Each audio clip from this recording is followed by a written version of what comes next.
السلام علیکم ورحمۃ اللہ وبرکاتہ۔ ورحمۃ اللہ وبرکاتہ۔ الحمد للہ نحمده ونصلي ونسلم على رسوله الكريم اما بعد اعوذ باللہ من الشیطان الرجیم بسم اللہ الرحمن الرحیم یا ایہا الذین آمنوا اتقوا اللہ وکونوا مع الصادقین۔ سبحان اللہ۔ وقال تبارك وتعالى في مقام آخر إن أولياؤه إلا المتقون۔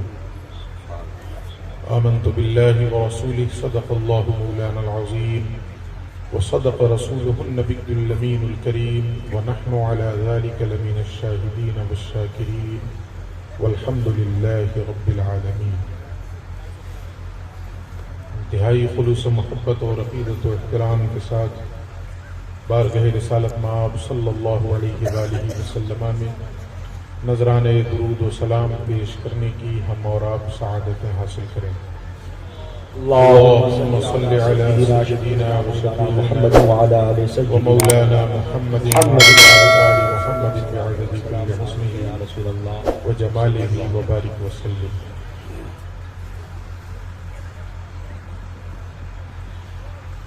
ایک بار درود پڑھیے گا تو کتنی نیکیاں ملیں گی پتا ہے؟ بولیے، کچھ پتا ہے تو بتائیے، نہیں پتا ہے تو کہیے کہ اب آپ بتائیے۔ ہاں؟ اللہ کے نبی فرماتے ہیں جو شخص مجھ پر ایک مرتبہ درود پڑھے اللہ رب العزت اسے 5 انعام عطا فرماتا ہے۔ سبحان اللہ، سبحان اللہ۔ کتنے انعام ملتے ہیں؟ 5۔ اب بولیے گا آپ میرے ساتھ ساتھ، ہاں، نہیں تو آپ چپ رہیے گا تو میں بھی ٹھنڈی کا موسم ہے میں بھی چپ ہو جاؤں گا، جا کے سوؤں گا آرام سے۔ 5 انعام اللہ عطا فرماتا ہے۔ کون کون سے انعام ہیں اب ذرا سنیے۔ اللہ کے نبی فرماتے ہیں جو مجھ پر ایک مرتبہ درود پڑھے اللہ رب العزت اس کے نامہ اعمال میں 10 نیکیاں درج فرما دیتا ہے۔ سبحان اللہ۔ ہمارا جو رجسٹر ہے نا، رجسٹر ہے نا ہم سب کا، اس میں نیکی اور گناہ دونوں لکھا جا رہا ہے۔ فرشتے لکھ رہے ہیں، ہم جو کچھ نیکی کر رہے ہیں وہ بھی لکھا جا رہا ہے، جو کچھ گناہ کر رہے ہیں وہ بھی لکھا جا رہا ہے۔ قرآن میں ایک جگہ آیا ہے کہ جب انسان کل قیامت کے دن اپنا یہ رجسٹر دیکھے گا تو چیخ اٹھے گا اور کیا کہے گا؟ ما لہذا الکتاب لا یغادر صغیرۃ ولا کبیرۃ الا احصاها۔ چیخ کے کہے گا کہ اس رجسٹر کو کیا ہو گیا ہے، اس نے میری زندگی کا نہ کوئی چھوٹا عمل چھوڑا ہے نہ بڑا عمل چھوڑا ہے، سب لکھا ہوا ہے۔ تو جو کچھ ہم کر رہے ہیں وہ سب لکھا جا رہا ہے کہ نہیں؟ بے شک۔ بولیے۔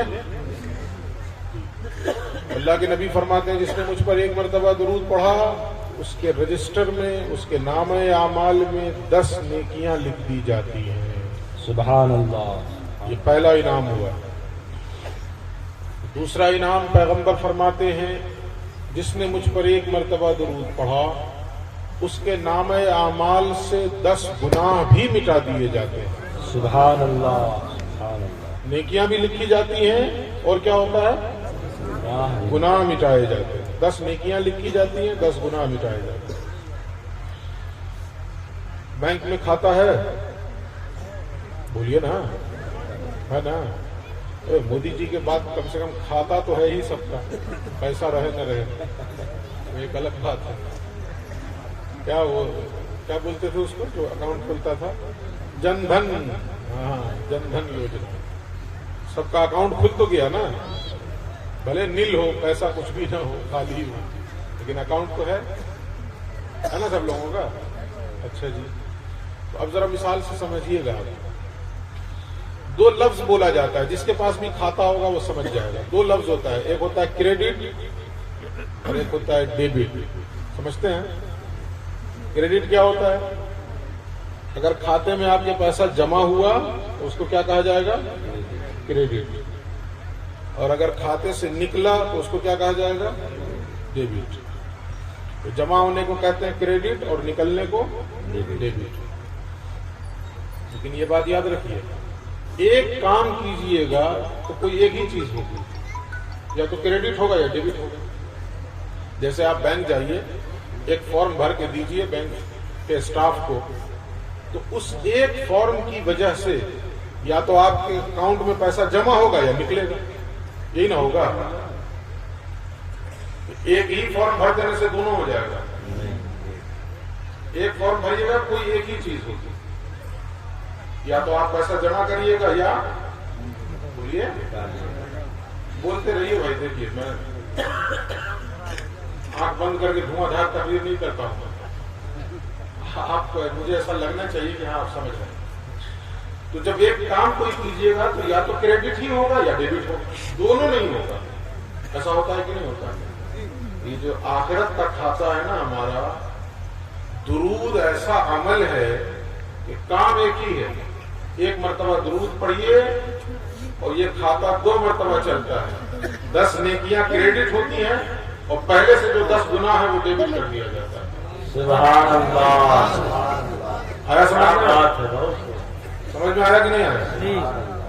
ایک ہی کام ہے درود پڑھنا، 2 کام آپ نے نہیں کیا، ایک کام کیا، درود پڑھ دیا تو کھاتا 2 مرتبہ چلا۔ پہلے اللہ رب العزت کے ذریعے اس میں 10 نیکیوں کا کریڈٹ ہو گیا، تو جو پہلے سے گناہ ہے اس میں سے 10 نکال دیا گیا۔ سمجھ گئے؟ اچھا کتنے انعام ملیں گے؟ 5۔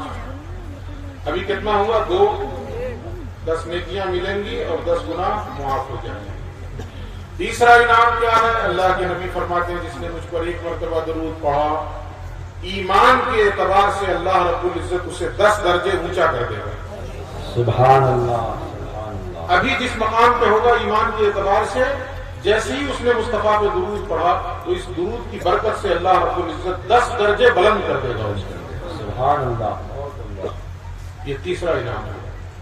اور چوتھا انعام اللہ کے نبی فرماتے ہیں جس نے مجھ پر 1 مرتبہ درود پڑھا، اللہ رب العزت اس پر اپنی 70 رحمتیں نازل فرماتا ہے۔ سبحان اللہ، سبحان اللہ۔ کتنی رحمتیں ہیں؟ 70 رحمتیں نازل۔ میرے بھائی 2-4 رحمت مل جائے تو کام ہو جائے۔ یہاں کتنی رحمت مل رہی ہے؟ 70۔ کتنے انعام ہوئے؟ 4۔ 5واں انعام سنیے، اور اس کو سننے سے پہلے ایک بات اور بتا دیں۔ ہم سب ایک دوسرے سے کہتے ہیں نا دعا کر دیجیے، دعا کر دیجیے، دعا کر دیجیے، کہتے ہیں نہیں کہتے ہیں؟ اللہ کے نبی کیا فرما رہے ہیں وہ سنیے، جس نے مجھ پر 1 مرتبہ درود پڑھا، اللہ کے فرشتے اس کی بخشش کے لیے 70 مرتبہ دعا کرتے ہیں۔ سبحان اللہ، سبحان اللہ۔ کون دعا کرتے ہیں؟ اللہ کے فرشتے۔ اچھا میں کوئی دعا کروں آپ کے لیے، ضروری ہے قبول ہو جائے؟ گارنٹی ہے؟ کوئی ضروری نہیں ہے قبول ہو جائے، لیکن فرشتے دعا کریں تو قبول ہوگی کہ نہیں؟ فرشتے معصوم ہوتے ہیں نا، انبیاء اور فرشتے معصوم ہوتے ہیں، ان کی دعائیں اللہ رب العزت رد نہیں فرماتا ہے۔ بے شک۔ تو فرشتے کا دعا کریں گے درود پڑھنے کی وجہ سے، اور کتنی مرتبہ کریں گے؟ 70 مرتبہ۔ کس چیز کی دعا کریں گے؟ مغفرت کی، بخشش کی۔ اعلیٰ حضرت کا ایک مصرع یہاں پہ پڑھوں گا، وہ تو نہایت سستا سودا بیچ رہے ہیں جنت کا۔ سبحان اللہ۔ اس سے زیادہ سستا اور کوئی سودا ہوگا؟ درود پڑھ کے ہو گیا، 5 نیکیاں، 5 انعام مل گئے۔ اچھا حدیث میں کہیں نہیں کہا گیا ہے کہ رات کے 3 بجے پڑھو گے درود تب یہ انعام ملے گا، 3 بجے سے پہلے پڑھو گے تو نہیں ملے گا، ایسا بھی نہیں۔ حدیث میں یہ بھی نہیں کہا گیا ہے کہ باوضو پڑھو گے تب انعام ملے گا، بے وضو پڑھو گے تو نہیں ملے گا، یہ بھی نہیں۔ حدیث میں یہ بھی نہیں کہا گیا ہے کہ مصلی بچھا کے پڑھو گے تب ملے گا، اس پر جو بیٹھے ہیں آپ اس پر پڑھ دینے سے نہیں ملے گا، ایسا کچھ کہا گیا؟ کہیں بھی پڑھیں، کبھی بھی پڑھیں، جیسے چاہے پڑھیں، نبی پر درود پڑھیں اور جو بھی درود یاد ہو وہ پڑھ دیں، 1 مرتبہ پڑھ دیں، اللہ رب العزت کی طرف سے یہ 5 انعام مل ہی جائے گا۔ سبحان اللہ۔ 10 نیکیاں مل جائیں گی، 10 گناہ معاف ہو جائیں گے، ایمان کے اعتبار سے 10 درجے کی بلندی مل جائے گی، اللہ کی 70 رحمتیں اتر جائیں گی، اور فرشتے 70 مرتبہ بخشش کی دعا کریں گے۔ سبحان اللہ۔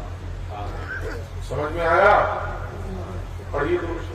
اللهم صل على صل على محمد شفيعنا ومولانا محمد وعلى آله صلاة وصحبه يا رسول الله وجماله وبارك وسلم.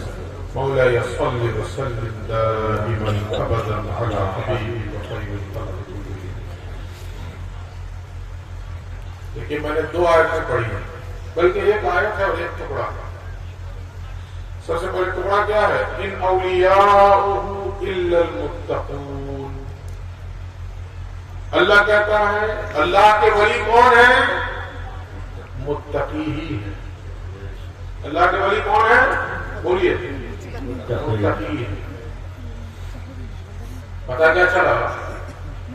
اللہ کا ولی کوئی لباس سے نہیں ہو سکتا ہے کہ یہ والا لباس پہن لے گا تو ولی ہو جائے. ایسا بھی نہیں ہوگا کہ اونچی برادری میں ہوگا تب اللہ کا ولی ہوگا. ایسا بھی نہیں ہو سکتا. ایسا بھی نہیں ہے کہ بہت گورا ہوگا خوبصورت ہوگا تب اللہ کا ولی ہوگا. کعبہ ہو سکتا ہے کہ نہیں اللہ کا ولی؟ حضرت بلال اللہ کے ولی تھے کہ نہیں؟ تو ولایت رنگ کا نام نہیں ہے، نسل کا نام نہیں ہے، ذات پات اور برادری کا نام نہیں ہے، بلکہ جو تقویٰ میں جس قدر اعلیٰ ہوگا اسی قدر وہ اللہ کا ولی. بے شک سبحان اللہ. قرآن نے کیا کہا؟ ان اولیاء الا المتقون. اللہ کے ولی تو متقی ہی ہیں اور کوئی نہیں ہے، بلکہ کون ہے؟ متقی ہی ہیں. اچھا، اس کو اپنے ذہن میں رکھیے. پھر دوسری آیت سنیے جس کی میں نے تلاوت کی تھی. اللہ کہتا ہے یا ایھا الذین آمنوا اتقوا اللہ وکونوا مع الصادقین. اے ایمان والو اللہ سے ڈرو اور سچوں کے ساتھ ہو جاؤ، صادقین کے ساتھ ہو جاؤ. قرآن میں لفظ کیا آیا؟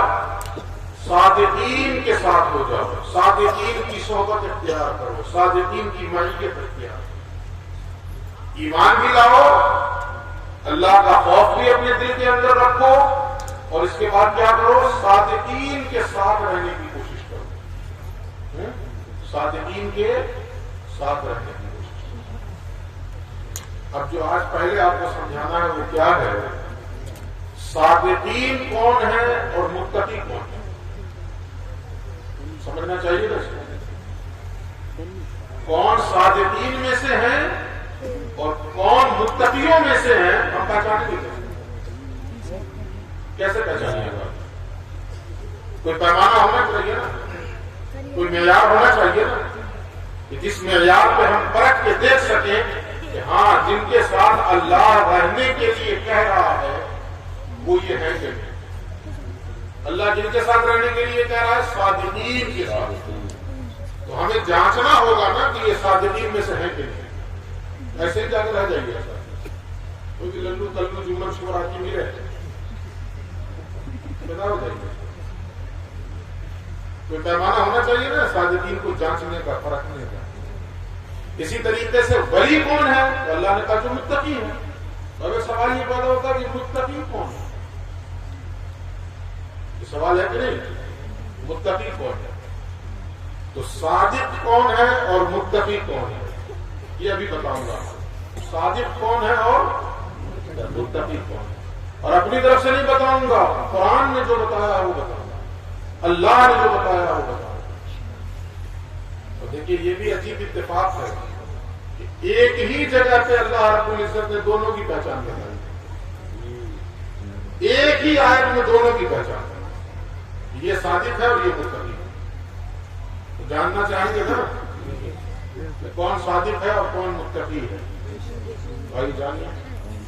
اللہ کہتا من آمن باللہ والیوم الآخر والملائکۃ والکتاب والنبیین.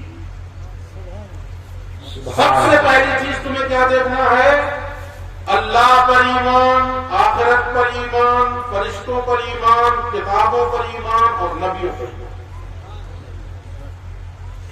پہلی علامت کیا ہوگی؟ کہ وہ اللہ پر ایمان رکھتا ہو، آخرت کے دن پر ایمان رکھتا ہو، فرشتوں پر ایمان رکھتا ہو، کتابوں پر ایمان رکھتا ہو اور نبیوں پر ایمان رکھتا ہو، کیا رکھتا ہو؟ بولیے ایمان۔ ہاں یہ ایمان جو میں زور دلوا رہا ہوں نا، اس کی بھی حکمت ہے، اس میں مسئلہ ہے۔ ہم لوگوں کے پاس عقیدہ ہے، ایمان نہیں ہے، سمجھ رہے ہیں؟ عقیدہ ہے، ایمان نہیں ہے۔ عقیدہ ہونا الگ چیز ہے اور ایمان ہونا الگ چیز ہے۔ اللہ مجھے دیکھ رہا ہے، یہ عقیدہ ہے نا۔ جس دن یہ ایمان ہو جائے گا کہ اللہ مجھے دیکھ رہا ہے، تو جس طرح لوگوں کی نظروں کے سامنے گناہ کرنے سے بچتے ہیں، سمندر کی گہرائی میں اتر کے بھی گناہ نہیں کیجیے گا، کوئی دیکھے نہ دیکھے اللہ دیکھتا ہے۔ بے شک سبحان اللہ۔ لیکن آج کیا ہو رہا ہے؟ لوگوں کی نظروں کے سامنے تو گناہ نہیں کر رہے ہیں، لیکن بند کمرے میں موقع مل جا رہا ہے۔ اس کا مطلب کیا ہے؟ اللہ دیکھ رہا ہے، یہ عقیدہ ہے، ایمان نہیں۔ ایمان جس دن پیدا ہو جائے اس دن تبدیلی آ جائے گی۔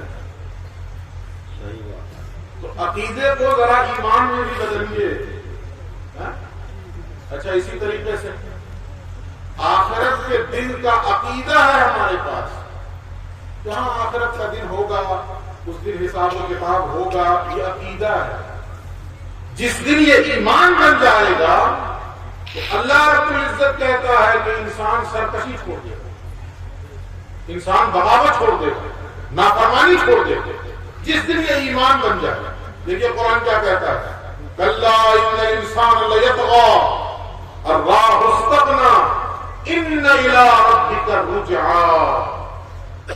اللہ کہتا ہے انسان تو غلطی کرتا ہے، سرکشی کرتا ہے، بغاوت کرتا ہے، نافرمانی کرتا ہے۔ اگر تم یہ چاہتے ہو کہ اسے اس کی نافرمانی سے نکالو اور فرما برداری کی زندگی کی طرف لاؤ، تو کیا کرو؟ ان الی ربک الرجعی، جاؤ اس انسان کے کان میں یہ پھونکو، اے غافل انسان، تمہیں پلٹ کے اپنے رب کی بارگاہ میں جانا ہے۔ جیسے ہی اسے اس بات کا یقین ہو جائے، ایمان ہو جائے کہ مجھے اپنے رب کی بارگاہ میں پلٹنا ہے اور اپنے کیے ہوئے ہر چھوٹے سے چھوٹے اور بڑے سے بڑے عمل کا حساب دینا ہے، اس دن ہر قدم اٹھانے سے پہلے سوچے گا کہ اس کا حساب دے پاؤں گا کہ نہیں دے پاؤں گا۔ ہے یا نہیں؟ ایسا بولیے۔ آپ کو کسی کمپنی میں ملازم رکھا جائے، اکاؤنٹ کا کام دے دیا جائے کہ اکاؤنٹ کا کام سنبھالو، اور ہر مہینے کی 30 تاریخ کو اوپر ایک ذمہ دار آتا ہے جو آپ کا اکاؤنٹ چیک کرتا ہے صحیح کیا ہے۔ تو ایمانداری سے بتائیے، ہر عمل کرنے سے پہلے اس پہ نظر رہے گی کہ نہیں؟ 30 تاریخ کو چیک ہوگا، جیسے کہے گا ڈنڈی ماری ہوگا نہیں، اس پر نظر رہے گی۔ سوچیے گا، اگر آج ڈنڈی مار بھی لوں تو پھر 30 کو کیا جواب دوں گا؟ یہ ہوگا کہ نہیں ہوگا؟ ذہن میں یہ چیز رہے گی کہ نہیں رہے گی؟ لیکن آخرت والا جو عقیدہ ہے، اس عقیدے میں ایمان ہی نہیں ہے، اس لیے جیسے چاہ رہے ہیں زندگی گزار رہے ہیں، دیکھا جائے گا دیکھا جائے گا دیکھا جائے گا۔ جس دن یہ ایمان پیدا ہو جائے کہ اللہ رب العزت ایک ایک عمل کا ہم سے حساب لے گا، تو ہر عمل کرنے سے پہلے سوچیے گا کہ اس دن مجھے جواب دے گا۔ تو پہلی پہچان کیا بتائی؟ ایمان۔ کس پر؟ اللہ پر، آخرت پر، فرشتوں پر، کتابوں پر، نبیوں پر۔ خلاصہ کیا ہے؟ ایمان۔ پہلی پہچان کیا ہے؟ بولیے، ایمان۔ اندر سے مطمئن نہیں ہو جائے گا کہ ہم لوگ بھی تو ہیں ایمان والے ہیں، ہم لوگ عقیدہ والے ہیں۔ ایمان کچھ الگ چیز ہے، ایمان کچھ الگ چیز ہے۔ اب سنیے دوسری پہچان، ایمان کے بعد کیا ہونا چاہیے؟ ایمان کے بعد کس چیز کا نمبر آتا ہے؟ ایمان اور عمل، یہ بولتے ہیں نا، ایمان اور عمل بولا جاتا ہے کہ نہیں؟ الا الذین آمنوا وعملوا الصالحات، جو لوگ ایمان لائے اور نیک عمل کیے۔ ایمان کے بعد کس کا نمبر ہوتا ہے؟ عمل کا۔ تو عمل میں کون ہے؟ ہم کیا سمجھتے ہیں عمل میں؟ سب سے پہلے نماز ہے، روزہ ہے، یہ سمجھتے ہیں کہ نہیں سمجھتے؟ لیکن ذرا اس مقام پہ دیکھیے اللہ کیا بتا رہا ہے۔ پہلی چیز کیا تھی؟ ایمان. اب جب ایمان کے بعد عمل کی باری آئی ہے، عمل کا نمبر آیا ہے، تو اللہ کہتا ہے وَآتَى الْمَالَ عَلَى حُبِّهِ ذَوِي الْقُرْبَى وَالْيَتَامَى وَالْمَسَاكِينِ وَابْنَ السَّبِيلِ وَالسَّائِلِينَ وَفِي الرِّقَابِ. جب عمل کی بات اللہ رب العزت کر رہا ہے، پہلی پہچان اس نے بتائی ایمان، اور دوسری پہچان ہے ایمان کے بعد عمل. لیکن عمل میں پہلے کون ہے؟ نماز نہیں ہے، پہلے ہے مال خرچ کرنا. پہلے کیا ہے؟ مال خرچ کرنا. حضور قاضی اہل سنت علیہ رحمت و رضوان، ہم نے دونوں خوب دیکھا مختلف علاقوں میں دیکھا. ہمارے علاقے میں بھی آپ کی خانقاہ ہے، وہاں جایا کرتے تھے تو سب سے زیادہ مال خرچ کرتے تھے. مال خرچ ہوتا تھا، بہترین قسم کا حلوہ بنتا تھا، بہترین بریانی بنتی تھی، غریب عورتوں کو کپڑے تقسیم کیے جاتے تھے، غریبوں میں کمبل تقسیم کیا جاتا تھا. اللہ رب العزت کیا پہچان بتا رہا ہے؟ سب سے پہلے ایمان، اور ایمان کے بعد عمل. لیکن عمل میں پہلے کون ہے؟ مال خرچ کرنا. عمل میں پہلے کون ہے؟ مال خرچ کرنا. اب ایک لفظ آیا قرآن میں، یہاں پہ سنیے گا، علماء بھی غور سے سنیے گا. علی حبہ، وآتى المال، مال خرچ کرے. اس کے بعد آیا علی حبہ. علی حبہ کا مطلب کیا ہے؟ اس کے دو مطلب ہیں. پہلا مطلب کیا ہے؟ اللہ کی محبت میں مال خرچ کرے. سبحان اللہ. اس لیے نہیں کرے کہ اسی بہانے میرے قریب ہو جائے، مال دے رہے ہیں میرا دیوانہ ہو جائے. نہیں، اللہ کی محبت میں مال خرچ کرے. مال خرچ کرنے کا مقصد صرف اور صرف اللہ کی رضا ہو، اللہ کی خوشنودی ہو، اور کوئی غرض نہیں، اور کوئی مقصد نہیں. تو اللہ حبہ کا مطلب کیا ہوا؟ مال خرچ کرے. ادھر کوئی پیسہ ویسا ملنے والا ہے کیا؟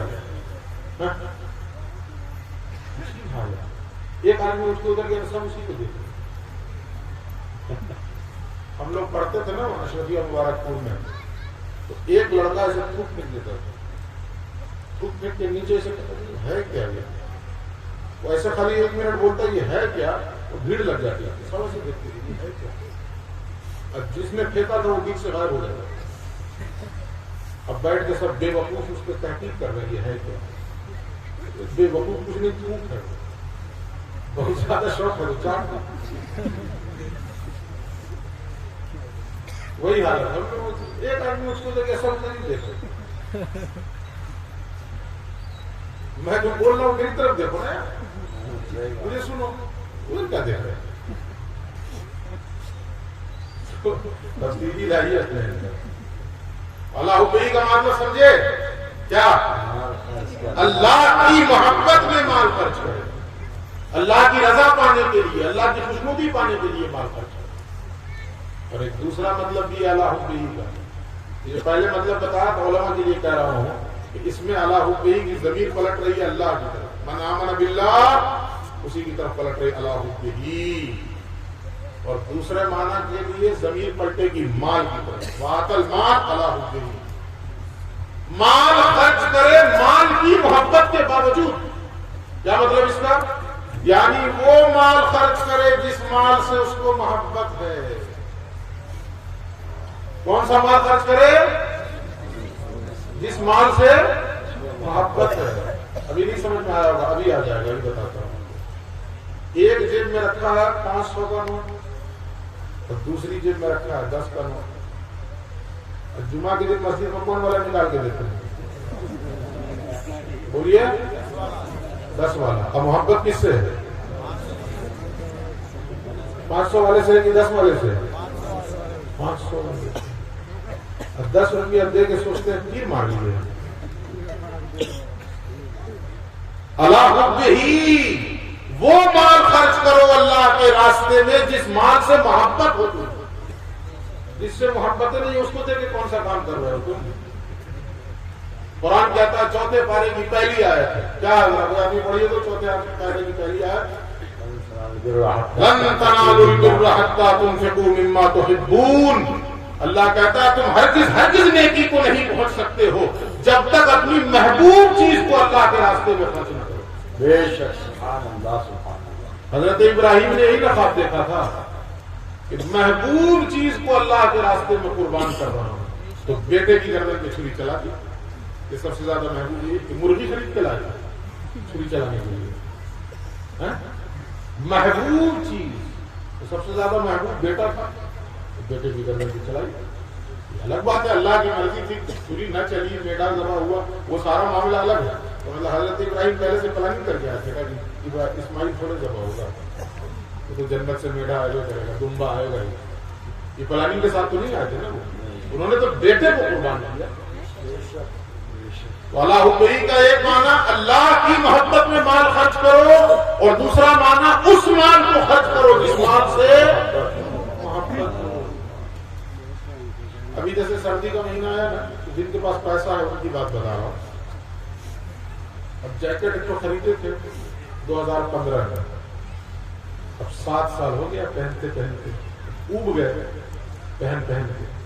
اب اس کو دیکھنے کا بھی من نہیں کرتا ہے, تو کہتے ہیں کسی غریب کو دے دیا جائے. اب بولتے ہیں کسی غریب کو دے دیا جائے. جس مال کے لیے دل میں ذرا سی بھی کوئی محبت اور کوئی چاہت باقی نہ رہی, اس کو ہم صدقہ کرتے ہیں.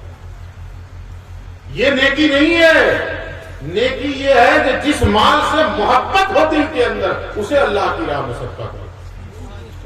ایک مثال اور دے دیتا ہوں آپ کو. قربانی کرتے ہیں نا آپ لوگ بقرعید کے موقع پہ, اس میں کیا کرتے ہیں, جو اچھا آئٹم ہوتا ہے, کلیجی گردہ پہلے لاؤ, بھون کے لاؤ, اس کو ہم کھائیں گے.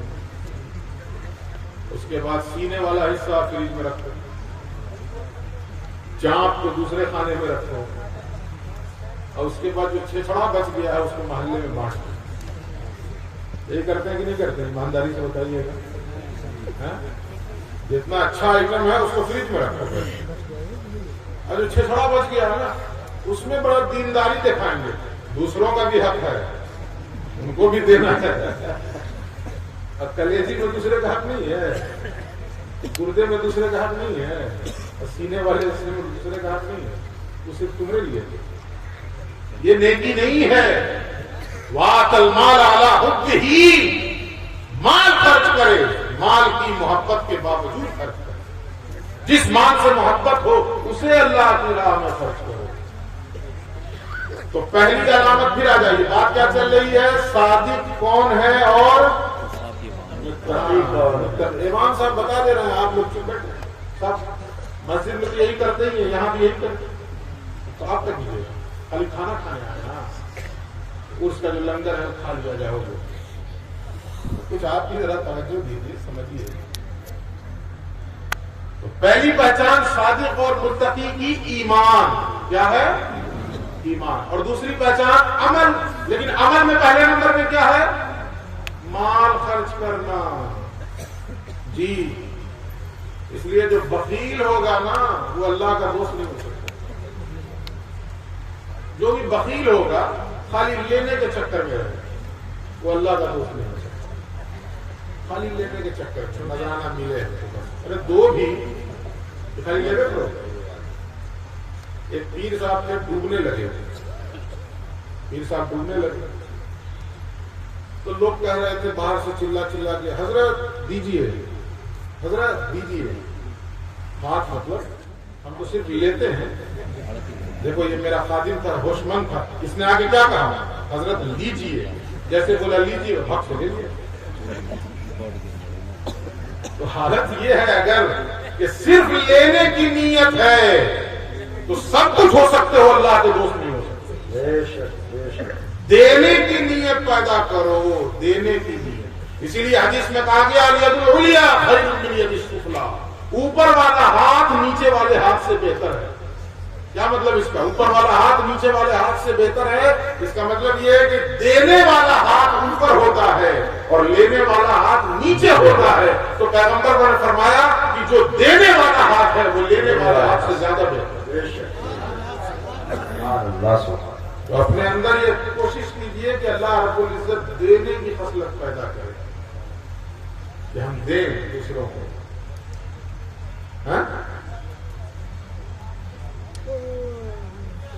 اچھا جس کی فطرت یہ ہو گئی ہے اس کے پاس پیسہ کم بھی رہے گا تب بھی دے گا. ضروری نہیں ہے کہ اس کی جیب میں اتنا ہوگا تب دے گا نا. جس کو اللہ رب العزت نے یہ نعمت دے دی, دینے والی نعمت, اس کے پاس اتنا بھی رہے گا تو لٹا دے گا, لٹا دینا پڑے گا. جو سخی ہوتا ہے نا اس کی حالت کبھی کبھی یہ ہو جاتی ہے کہ اتنا لٹا دیتا ہے کہ بعد میں خود اس کو مانگنا پڑتا ہے.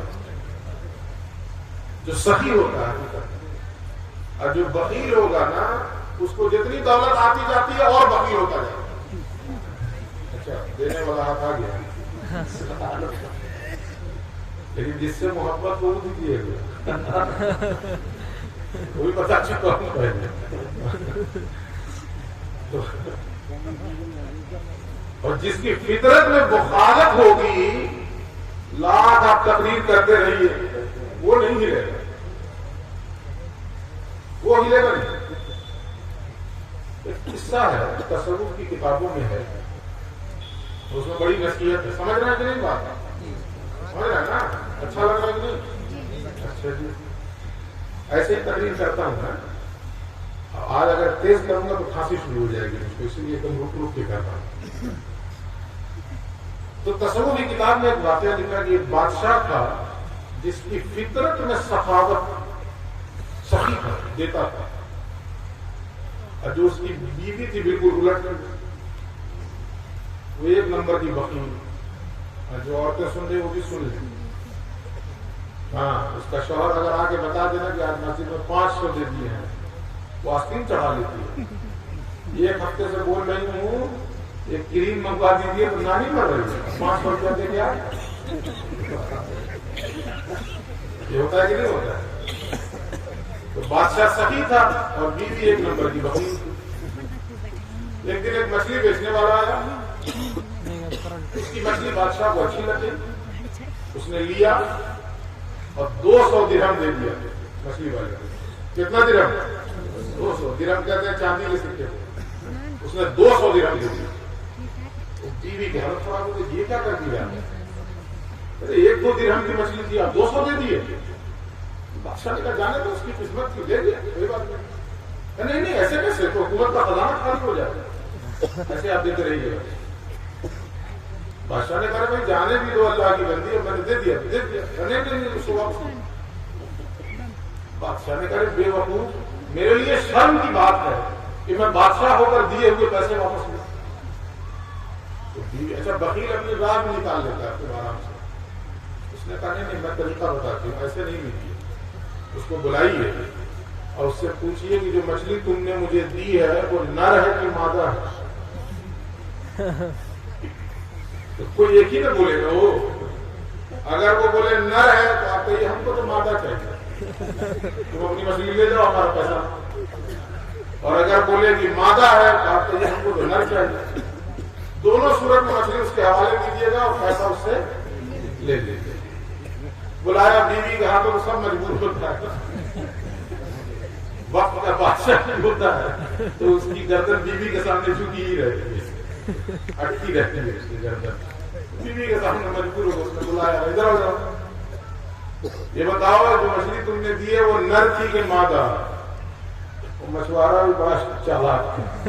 اس نے کہا حضور نر اور مادہ تو عام لوگوں کے لیے لے کے آتا ہوں, آج تو بادشاہ سلامت کے لیے لایا تھا, ایسی مچھلی لایا تھا جو نہ نر ہے نہ مادہ ہے. بادشاہ کو اس کا یہ جواب اتنا پسند آیا, خوش ہو گیا, 200 درہم اور دے دیا. اب تو اس کی جان نکل گئی. ہم تو 200 میں مرے جا رہے تھے, 400 باقی. بتانا کیا, جس کی فطرت میں سخاوت ہوتی ہے نا وہ دیتا ہی رہتا ہے. وہ تو روکنے کے لیے اس کو کہا گیا تھا کہ چھین لو, لیکن پھر دے دیا 200 دن. یہ بہت پریشان ہو گیا, یار یہ کیا ہو گیا. اچھا تھا کہ 200 میں چلا جاتا, 400 لے کے چلا گیا.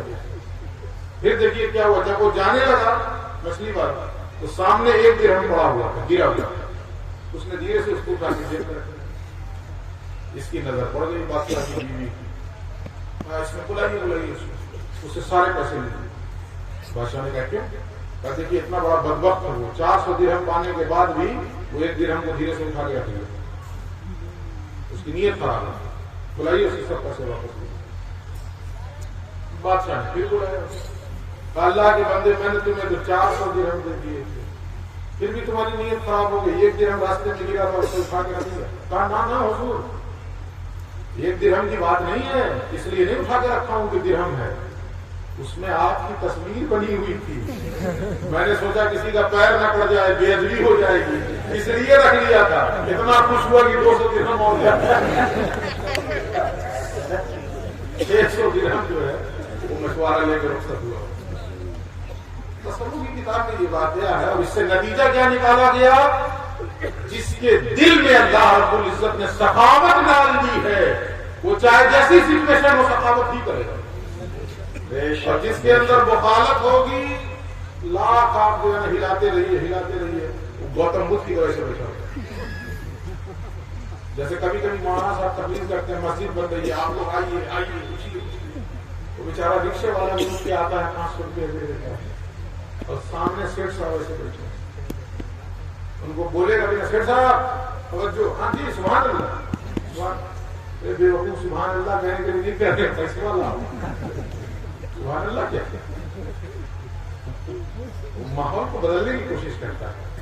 تو اللہ سے مانگا کیجیے کیا کہ پروردگار مجھے دل کے اعتبار سے سخی بنا۔ قرآن کہتا ہے وَمَن يُوقَ شُحَّ نَفْسِهِ فَأُولَٰئِكَ هُمُ الْمُفْلِحُونَ، جو نفس کی تنگی سے بچا لیا گیا حقیقت میں وہی کامیاب ہے۔ بے شک جس کا نفس تنگ ہے نا وہ کبھی کامیاب نہیں ہو سکتا۔ تو بات کیا چل رہی تھی؟ صادق کون ہے اور متقی کون ہے؟ تو پہلی پہچان اللہ نے بتائی ایمان، اور دوسری پہچان عمل، اور عمل میں پہلے کون ہے؟ مال خرچ کرنا، سب سے پہلے مال خرچ کرنا۔ اس کے بعد کیا ہے؟ تفصیل ہے پھر کہ مال خرچ کرے، کن کن لوگوں پہ کرے، ذوی القربیٰ ہے، یتامہ ہے، مساکین ہے، ابن السبیل ہے، سائلین ہے، رقاب ہے، وہ تفصیل ہے، اس کی طرف ابھی نہیں جاؤں گا، یہ تو بہت زیادہ وقت ہو گیا ہے۔ اس کے بعد اللہ نے پھر کیا کہا؟ اچھا یہ بات دیکھیے اتنی اہم ہے قرآن کریم کی، اور کل سے کوئی یہ نہیں سوچ لیجیے گا کہ اللہ نے خوب دولت دی ہے اور صبح میں ٹھنڈی میں کون اٹھے نماز پڑھنے کے لیے، مال خرچ کر کے جو ہے بن جائیں گے اللہ والا۔ نہ، اگلی پہچان دیکھیے وَأَقَامَ الصَّلَاةَ، صادق اور متقی کون ہے؟ جو نماز قائم رکھتا ہے، نماز قائم رکھتے۔ تو ترتیب میں پہلے بھلے مال خرچ کرنا ہے مگر نماز غائب نہیں ہے، مال خرچ کرو اور اس کے بعد نماز قائم رکھنا۔ اور اس کے بعد کیا آیا؟ وَآتَ الزَّکَاۃَ، زکات دو۔ زکات میں کیا دیا جاتا ہے؟ مال۔ زکات میں کیا دیا جاتا ہے؟ مال، اور مال کا ذکر تو پہلے آ ہی گیا، پھر الگ سے زکات۔ اس کا مطلب ہے کہ پہلے جو آیا ہے وہ زکات کے علاوہ ہے،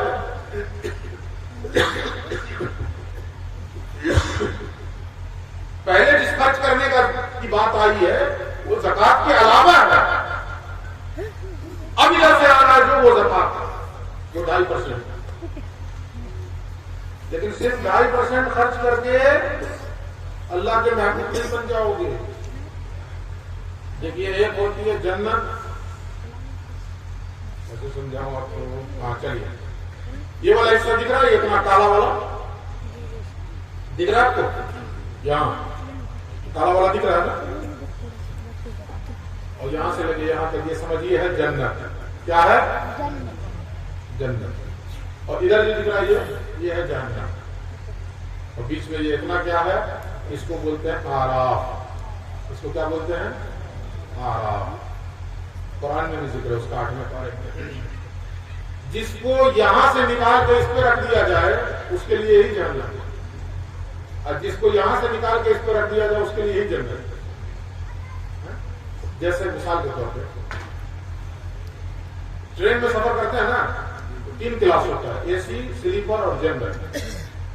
اے سی، سلیپر اور جنرل۔ اے سی والے کو نکال کے سلیپر میں رکھ دیجئے تو اس کے لیے وہی جہنم ہے، اور جنرل والے کو اٹھا کے سلیپر میں رکھ دیجئے تو اس کے لیے وہی جنت ہے یا نہیں؟ سمجھ میں آئی بات؟ اے سی والے کو سلیپر میں ڈال دیے مر جائے گا، یار کہاں پھنسا دیے، جنرل والے کو کسی دن سلیپر میں بٹھا دیجیے خوش رہے گا، پوری برتھ ملی، تب کیا کہنا، اس کے لیے وہی کرتے ہیں۔ اب جو چیز مجھے بتانی ہے وہ یہ ہے کہ اگر آپ نے زکوٰۃ صرف دیا ہے 2.5%، تو آپ جہنم میں جانے سے بچے ہیں، جنت میں نہیں پہنچ گئے ہیں، جہنم میں جانے سے بچ گئے ہیں۔ ابھی یہاں کھڑے ہیں، یہاں پہ کھڑے ہیں، 2.5% دے کر کے اس میں نہیں گرے، بچ گئے، یہاں کھڑے ہیں۔ یہاں کھڑے ہونا کامیابی ہے کہ یہاں آنا کامیابی ہے؟ بولیے، یہاں کھڑے رہنا کامیابی ہے، یہاں پہنچنا کامیابی ہے۔ اور یہاں جو آپ کھڑے ہیں نا، اس کو بھی ایک مثال سے آپ کو سمجھاؤں۔ جب آپ چلتے ہیں زمین پہ تو آپ کا جو پیر رکھاتا ہے کتنے حصے میں، کیا انچ میں رکھاتا ہے پیر، یا لمبائی چوڑائی نکال کے بتائیے پیر کی ایسے لمبائی؟ ارے بہت لمبا پیر ہوگا تو 9 نمبر چپل پہنتے ہوں گے، 10 نمبر پہنتے ہوں گے، اس سے زیادہ تو نہیں نا، 10 نمبر یعنی 10 انچ، اور ایسے چوڑا 2.5 مان لیجیے، 3 مان لیجیے، 4 مان لیجیے، اس سے زیادہ تو نہیں نا ہوگا۔ تو گویا کہ جہاں آپ پیر رکھتے ہیں ایسا 10 لمبائی میں اور چوڑائی میں 4 بہت ہے، اتنے میں تو پیر رکھاتا ہے آپ کا، ایسے ایسے چلتے ہیں، اتنے میں پیر لگا رکھتا ہے۔ ایک اینٹ کی لمبائی چوڑائی کتنی ہوتی ہے؟ 9 4، اب 2 اینٹ لگا دیجئے، جس کو بولتے ہیں 10 انچ کی دیوار، 2 اینٹ لگایا تو ادھر سے 10 ہو گیا، ادھر سے نہیں، ادھر سے تو دیوار چل رہی ہے، وہ 10 چلے گی، 100 چلے گی، 200 چلے گی، وہ تو جا رہی ہے نا آگے، ادھر سے 10 ہو گیا کہ نہیں؟ یہ آپ کہیں گے کہ نہیں 10 نہیں 9 ہوا، وہ پلاسٹر بھی تو لگتا ہے نا، کل ملا جلا کے 10 انچ کی دیوار ہو جاتی ہے کہ نہیں؟ پیر رکھنے کے لیے تو آپ کو چاہیے تھا 4 انچ چوڑائی، اور دیوار کتنی ہو گئی؟ 10، دگنا سے زیادہ ہے کہ نہیں ہے؟ آرام سے چل لیجیے گا کہ نہیں؟ 10 انچ کی دیوار پہ آرام سے چل لیجیے گا نا۔ اچھا جی، اب اسی دیوار کو میں 50 فٹ اونچا کر دوں اور پکڑنے کا کچھ نہیں ہے، اور ادھر بھی گڑھا ہے اور ادھر بھی گڑھا ہے، اب 50 فٹ اونچی 10 انچ کی دیوار ہو، اس پہ آرام سے چلیے گا؟ بولیے گا ایمانداری سے، اگر 50 فٹ اونچی دیوار ہو 10 انچ والی ہو اور اس پر آپ کو کہہ دیا جائے چلنا تو چھوڑیے، آپ کو کہہ دیا جائے کھڑے رہو آرام سے، تھوڑی دیر کے بعد ڈر لگنا شروع ہو جائے گا کہ نہیں؟ ایسے کر کے نیچے دیکھیں گے تو حالت خراب ہو جائے گی، ارے گر گئے، یہ ہوگا کہ نہیں ہوگا؟ اگر آپ نے صرف 2.5% دیا ہے تو سمجھ لیجئے کہ 10 انچ کی دیوار پہ کھڑے ہیں، شیطان کا ایک جھونکا آپ کو پھر سے جہنم میں گرا دیا۔ اس لیے کام یہ کیجئے کہ جہنم میں جانے سے تو بچ گئے ہیں، یہاں کھڑے ہیں، اور خرچ کیجئے، اور خرچ کیجئے، اور خرچ کیجئے، تاکہ ادھر بڑھتے رہیے، ادھر بڑھتے رہیے، ادھر بڑھتے رہیے، اتنا خرچ کر دیجئے کہ اللہ رب العزت یہاں ڈال دے۔ تو کیا ہوا؟ مال خرچ کرنا پہلے آیا، وہ زکوٰۃ والا نہیں ہے، وہ زکوٰۃ کے علاوہ ہے، زکوٰۃ کا ذکر الگ سے آ رہا ہے، وَأَقَامَ الصَّلَاةَ وَآتَى الزَّكَاةَ، سبحان اللہ، نماز بھی قائم رکھے اور زکوٰۃ بھی ادا کرے۔ اس کے بعد آیا وَالْمُوفُونَ بِعَهْدِهِمْ إِذَا عَاهَدُوا، جو وعدہ کریں اسے پورا کریں، جو وعدہ کریں اسے پورا کریں۔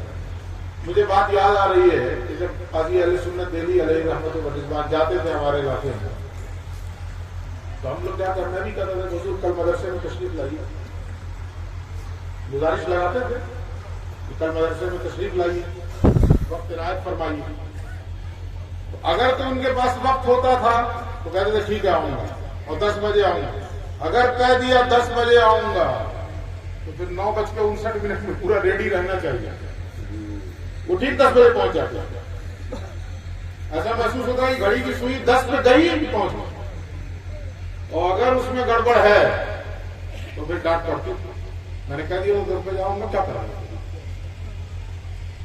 اچھا، اور اگر وقت نہیں ہوتا اور پھر بھی ہم لوگ زیادہ ضد کرتے کہ حضور وقت نکالیے، موقع عنایت فرمائے تشریف لائیں. آپ کہتے جملہ سنیے کیا کہتے تھے, وعدہ نہیں کروں گا, موقع رہے تو آ جاؤں گا. یہ کیوں, یہ احتیاط کیوں ہے؟ اللہ بتا رہا ہے صادق اور متقی کی پہچان کیا ہے, جو وعدہ کرے اسے پورا کرے. سبحان اللہ, سبحان اللہ, بے شک. تو وعدہ کرنے میں بہت محتاط ہوتے ہیں وہ لوگ, جہاں پہ 100% یقین ہوتا ہے کہ میں اسے پورا کر لے جاؤں گا, وہی وعدہ. بے شک. جہاں ذرا سا بھی یہ رہا تو وعدہ ہی نہیں. آپ فرمایا کرتے تھے کہ وعدہ نہیں کروں گا, وقت رہا کرے. وَالْمُوفُونَ بِعَهْدِهِمْ إِذَا عَاهَدُوا.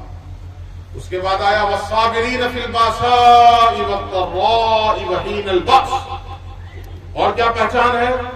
مصیبت کے وقت, تنگی کے وقت اور جنگ کے وقت صبر کرنے والے. جیسے بھی حالات پیدا ہو جائیں, جتنے خراب حالات آ جائیں, جیسی بھی سچویشن آ جائے, صبر کا دامن ان کے ہاتھوں سے نہ چھوٹے. یہ بتائی پہچان قرآن میں. پھر سے میں ذرا ریپیٹ کر دوں. سب سے پہلی چیز کیا تھی؟ اللہ پر, آخرت پر, فرشتوں پر, کتابوں پر, نبیوں پر ایمان. اس کے بعد پہچان کیا تھی؟ مال خرچ کرنا, رشتہ داروں پر, یتیموں پر, مسکینوں پر, مسافروں پر, مانگنے والوں پر, اور گردن جن کی پھنسی ہو ان کو چھڑانے میں مال خرچ کرنا. اس کے بعد کیا آئی پہچان؟ نماز قائم رکھنا, زکات دینا. اس کے بعد کیا آئی؟ وعدے کو پورا کرنا اور ہر حال میں صبر کرنا. یاد رہے گی اپنی پہچان؟ بولیے, یاد رہے گی نا؟ اب ذرا آیت کا آخری ٹکڑا سنیے. اللہ کہتا اولئک الذین صدقوا واولئک هم المتقون. جن کے اندر یہ علامتیں پائی جائیں وہی صادق بھی ہیں اور وہی متقی بھی ہیں. سبحان اللہ. نعرہ تکبیر, نعرہ رسالت, علماء اہل سنت, عرس مقدس. سبحان اللہ, سبحان اللہ. تو ہم جن کا عرس منانے بیٹھے ہیں, کہ جن سے آپ حضرات تعلق رکھتے ہیں, حضور قاضی اہل سنت, ابھی آپ کے صاحبزادے جن کو 2 نسبتیں حاصل ہیں, بے شک, دادا والی بھی نسبت اور نانا والی بھی نسبت. نانا بھی آپ کے محبوب الہی کی مسجد کے امام, شاہی امام. بے شک. میری ان سے بھی ملاقات کی, متعدد ملاقاتیں کی. اکثر و بیشتر میں زیادہ تھا ملاقات کرتا تھا حضرت خواجہ اسلام الدین نظامی رحمۃ اللہ علیہ, حضرت صاحب سجادہ حضرت ارشد میاں صاحب قبلہ رحمۃ برکاتہ العالیہ. دادا اور نانا دونوں کا فیض آپ کو ملا, والد کا بھی ملا. تو یہ لوگ یہی صادق ہیں, یہی متقی ہیں. کیوں؟ اس لیے کہ ان کے اندر یہ علامتیں پائی جائیں. اگر یہ علامتیں نہیں ہوں تو ہم جیسے لوگ سب کچھ ہو سکتے ہیں, صادق نہیں ہوں گے, متقی. یاد رہے گی یہ بات. اب آئیے ایک آخری بات بتاؤں آپ کو, حضور غوث پاک کے فرمان کی روشنی. ابھی ایک ہی دن پہلے تو اس سے پہلے والا مہینہ غوث پاک کا مہینہ تھا. غوث پاک کیا فرماتے ہیں سنیے. اللہ کا محبوب کون ہوتا ہے؟ کسے اللہ رب العزت اپنی محبوبیت کا مقام عطا فرماتا ہے؟ تو غوث پاک فرماتے ہیں جس کے اندر 12 خصلتیں پائی جائیں. کتنی خصلتیں؟ 12. جس کے اندر یہ 12 کوالٹی پائی جائے گی وہی اللہ کا محبوب ہے, اور اگر نہیں پائی جا رہی وہ اللہ کا محبوب نہیں ہو سکتا. تو 12 کوالٹی کیا ہے؟ آپ کو یاد آ جائے گی. میں اگر سناؤں گا نا تو یاد رہ جائے گی چیزیں. شرط یہ ہے کہ آپ غور سے سنیے گا, بھولیے گا نہیں, اور یاد کس لیے کیجیے تاکہ اس پر عمل کر سکیں. بے شک. یہ آپ بھی اللہ کے محبوب بن سکتے ہیں کہ نہیں بن سکتے؟ نبوت کا دروازہ بند ہوا ہے نا, ولایت کا تھوڑا بند ہوا ہے. آپ بھی محنت کیجیے, اللہ آپ کو بھی ولی بنا لے گا, اللہ آپ کو بھی اپنا دوست بنا لے گا. محنت تو کیجیے. 12 خصلتیں جو بتانے جا رہا ہوں, اور کنہوں نے بتایا؟ حضور غوث پاک نے. اگر غور سے سن لیجیے گا تو آپ کو ذہن میں چپک جائے گی. فرماتے ہیں 2 خصلتیں اللہ والی, 2 خصلتیں رسول اللہ والی, 2 خصلتیں ابو بکر صدیق والی, 2 عمر فاروق والی, 2 عثمان غنی والی, 2 مولا علی والی. سبحان اللہ. رضوان اللہ تعالی علیہ. کتنی خصلتیں ہو گئی؟ 12. اللہ، رسول اور یہ چاروں خلفاء، ابو بکر عمر عثمان و علی، 4 اور 2 6، سب کی 2 2 تو 6 کا تو 2 سے ضرب دیجیے کتنی ہو گئی؟ 12. 6 2 12، 6 کا پہاڑا یاد ہے ٹیبل، 6 1 6 6 2 12، 12 ہو گئے نا. تو ایسے تو یاد ہو گیا نا 12، 2 اللہ والی، 2 رسول اللہ والی، 2 ابو بکر والی، 2 عمر والی، 2 عثمان والی، 2 علی والی. اتنا تو بھولیے گا نہیں. اب یہ 2 2 ہیں کیا اس کو سنیے. فرمایا حضور غوث پاک نے 2 خصلتیں اللہ والی اپنے اندر جو پیدا کرے گا اسی کو اللہ اپنا محبوب بنائے گا. وہ کیا ہیں 2 خصلتیں؟ تو کہا اللہ رب العزت ستار ہے. اللہ کیا ہے؟ ستار. بولیے کیا ہے اللہ رب العزت؟ ستار. میں اس لیے بولوا رہا ہوں کہ اللہ کا نام ہے، اس کا نام زبان پر لینے سے برکتیں حاصل ہوتی ہیں.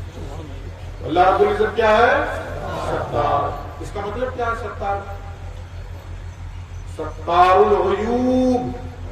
پڑھے ہیں کہ نہیں؟ کون سے کلمہ میں ہے؟ استغفر اللہ ربی من کل ذنب واتوب الیہ من الذنب الذی اعلم ومن الذنب الذی لا اعلم انک انت علام الغیوب وستار العیوب وغفار الذنوب. یہ ہے نا 2 چیزیں آ رہی ہیں. دیکھیے ستار العیوب وغفار الذنوب. ستار العیوب کا مطلب عیبوں کو چھپانے والا اور غفار الذنوب کا مطلب گناہوں کو بخشنے والا. تو اللہ ستار ہے، اس کا مطلب کیا ہوا؟ وہ عیبوں کو چھپاتا ہے. کس کے؟ اپنے بندوں کے. کس کے عیب چھپاتا ہے؟ اپنے بندوں کے. اللہ کو ہمارا ہر حال معلوم ہے کہ نہیں ہے؟ اللہ جانتا ہے کہ نہیں جانتا ہے؟ رمضان کے دنوں میں سنیے، بچہ سب روزہ رکھتا ہے، غسل خانے میں بھی جا کے پانی پیو گے تو اللہ جانتا ہے کہ نہیں جانتا ہے؟ تالاب میں گئے نہانے کے لیے، ڈبکی مارے، اندر گھوٹ گئے 3 4. اللہ جانتا ہے کہ نہیں؟ پی گیا. کسی کو بتاتا ہے؟ باہر نکلتے اسی شان کے ساتھ پوچھ کرتے روزہ. اللہ چھپایا کہ نہیں ہے؟ اگر اللہ رب العزت ہمارے عیب کھول دے تو ہم میں سے کوئی شخص سماج میں منہ دکھانے کے قابل نہیں ہے. ہماری جو عزتیں ہیں سماج کے اندر وہ صرف اور صرف اس لیے ہیں کہ اللہ رب العزت ستار ہے. اس لیے سماج میں عزت ملے تو ابلیس نہ بن جائیے گا، مغرور نہ بن جائیے گا کہ میں کچھ ہوں اس لیے عزت مل رہی. نہیں، اس لیے عزت مل رہی ہے کہ اللہ ستار ہے. بے شک اس نے ہمارے عیبوں پہ پردہ ڈال دیا ہے، اس لیے لوگ میری عزت کرتے ہیں. جس دن کھول دے ہمارے عیب تو ہم تو بیوی بچوں کو منہ دکھانے کے لائق نہیں، دوسرے کو تو چھوڑ دیا. حضور غوث پاک فرماتے ہیں اللہ ستار ہے. سنیے غور سے، اگر اللہ کے محبوب بننا چاہتے ہو تو اپنے اندر یہ خصلت پیدا کرو. مطلب کیا؟ اپنے اندر یہ خصلت پیدا کرو. جیسے اللہ اپنے بندوں کے عیب چھپاتا ہے، تم جس سوسائٹی میں رہتے ہو اس سوسائٹی میں اگر کسی کا عیب جان جاؤ تو ڈھنڈورا نہ پیٹو، دوسروں کو نہ بتاؤ، بلکہ اس کے عیب کو تم بھی چھپا دو. سبحان اللہ. اللہ کے نبی فرماتے ہیں جو دنیا میں لوگوں کے عیب چھپائے گا کل قیامت میں اللہ اس کے عیب چھپائے گا. اور حضرت حسن بصری کا ایک قول مجھے یاد آ رہا ہے. حضرت حسن بصری فرماتے ہیں کہ میں ایسی قوم کو جانتا ہوں جن کے اندر کوئی عیب نہیں تھا. میں ایسی قوم کو جانتا ہوں جن کے اندر کوئی عیب نہیں تھا، مگر انہوں نے لوگوں میں عیب ڈھونڈنا شروع کیا. لوگوں میں عیب ڈھونڈنا شروع کیا تو اللہ رب العزت نے سزا کے طور پہ ان کے اندر عیب ڈالا. پہلے ان کے اندر عیب نہیں تھا. عیب کیوں آ گیا؟ وہ لوگوں میں عیب ڈھونڈ رہے تھے، وہ لوگوں میں کمی ڈھونڈ رہے تھے. اور پھر حضرت حسن بصری فرماتے ہیں کہ میں ایسی قوم کو بھی جانتا ہوں جو عیب سے بھرے ہوئے تھے، جن کے اندر عیب ہی عیب تھا، مگر انہوں نے کیا کیا؟ انہوں نے لوگوں کا عیب چھپانا شروع کیا تو اللہ نے انعام کے طور پہ ان کے اندر سے ان کا عیب دور کر دیا. پتہ کیا چلا؟ اگر لوگوں کے عیب اچھالیے گا اللہ آپ کے اندر عیب ڈال دے گا، اور لوگوں کے عیب چھپائیے گا تو اللہ آپ کے اندر جو عیب ہوگا اسے نکال دے گا۔ تو حضور غوث پاک کیا فرماتے ہیں؟ اللہ کا محبوب بننا چاہتے ہو تو اللہ رب العزت کی صفت ستاریت اپنے اندر پیدا کرو، یعنی تم بھی لوگوں کے عیب چھپاؤ، عیب چھپاؤ تم بھی۔ جیسے دیکھیے جتنے پرانے لوگ ہیں، بڑے بزرگ ہیں، حضور قاضی اہل سنت کے پاس جا کر کے اپنی پریشانی بتاتے تھے نا، گھر کا جھگڑا، بیوی کے ساتھ جو معاملہ ہے وہ بھی بتا دیتے تھے، سب بتاتے تھے کہ نہیں بتاتے تھے؟ کسی کو انہوں نے بتایا دوسرے کو کبھی بتایا نہیں؟ جس کی جو بات ہے اسی تک ہے، اس کے لیے دعائیں ہو رہی ہیں، اس کے لیے تعویذات دیے جا رہے ہیں، اس کے لیے مسئلے کا حل کیا جا رہا ہے، لیکن دوسرے سے نہیں بتایا جا رہا۔ آج ہمارے اندر خرابی کیا آ گئی کہ ہمیں کسی کا عیب پتا چلا تو ہم فیس بک پہ لکھ دیتے ہیں، صحیح بات، سوشل میڈیا پہ دوڑاتے ہیں، اور پھر سوچتے ہیں کہ ہم نے بہت بڑا کام کر لیا۔ تم نے کون سا کام کیا ہے؟ آج اگر کسی کے عیب کو میں یا آپ اچھالیں تو کتنے لوگوں کو بتائیے؟ 1000 لوگوں کو، 2000 لوگوں کو، 10,000 لوگوں کو، 2 لاکھ لوگوں کو، 5 لاکھ لوگوں کو، اتنا ہی نہ بتا پائیے گا، اس طرح تو نہیں بتا دیجیے۔ لیکن اس کی سزا کے طور پہ کل قیامت کے دن جب ہمارا عیب کھولا جائے گا تو اس دن 2 لاکھ 5 لاکھ لوگ نہیں ہوں گے، آدم سے لے کر صبح قیامت تک جتنے لوگ ہیں سب کے سامنے عیب کھلے گا۔ اللہ اکبر۔ تو آپ کسی کا عیب کھولیں گے تو 2 لاکھ 4 لاکھ 5 لاکھ بہت بتا رہا ہوں، اس سے زیادہ نہیں بتا پائیے گا، لیکن اس کے جرم کی سزا میں جب ہمارا عیب کھلے گا تو اس میں تو آدم سے لے کے صبح قیامت تک لوگ رہیں گے، سب کے سامنے اللہ عیب کھلے گا۔ تو اللہ کی دوستی کے لائق بننا چاہتے ہیں تو پہلی صفت اللہ والی کیا پیدا کیجئے؟ ستاریت۔ کیا پیدا کیجئے؟ ستاریت۔ دوسری صفت کیا؟ دیکھیں ستار العیوب، اور اس کے بعد کیا آیا تھا؟ وغفار الذنوب۔ حضور غوث پاک فرماتے ہیں اللہ رب العزت جیسے ستار ہے ویسے ہی غفار بھی ہے، اور غفار کا مطلب کیا ہے؟ گناہوں کو بخشنے والا ہے، گناہوں کو معاف کرنے والا ہے۔ ہم 1000 گناہ کرتے ہیں مگر امید لگائے ہیں کہ نہیں کہ اللہ معاف کر دے گا؟ بولیے، امید لگائے ہیں نا؟ صبح سے شام تک گناہ کر رہے ہیں مگر پھر بھی امید لگائے ہوئے کہ اللہ معاف کر دے گا، اللہ معاف کر دے گا، وہ غفور ہے، وہ رحیم ہے۔ تو اللہ کے ساتھ یہ امید اپنے معاملے میں، اور جب ہمارے ماتحت سے اگر غلطی ہو جائے تو اس کی یہ غلطی ہم برداشت نہیں کرتے۔ اگر اپنے ماتحت سے آپ کے گھر میں کوئی نوکر ہے اس سے غلطی ہو جائے برداشت کرتے ہیں؟ معاف کرتے ہیں اس کو؟ ایک غلطی کر دے تو اس کی عزت اتار دیتے ہیں۔ ایک صحابی نے آگے پوچھا کہ یا رسول اللہ، میرا نوکر اگر غلطی کرے تو میں اس کو مار سکتا ہوں؟ اس زمانے میں غلام ہوتے تھے، غلام۔ انہوں نے آگے پوچھا کہ میرا غلام اگر کوئی غلطی کرے تو میں اسے مار سکتا ہوں؟ حضور نے کہا معاف کر دو تو بہتر ہے۔ انہوں نے پوچھا کہ پھر غلطی کرے تو؟ حضور نے کہا پھر معاف کر دو تو بہتر ہے۔ انہوں نے کہا پھر کرے تو؟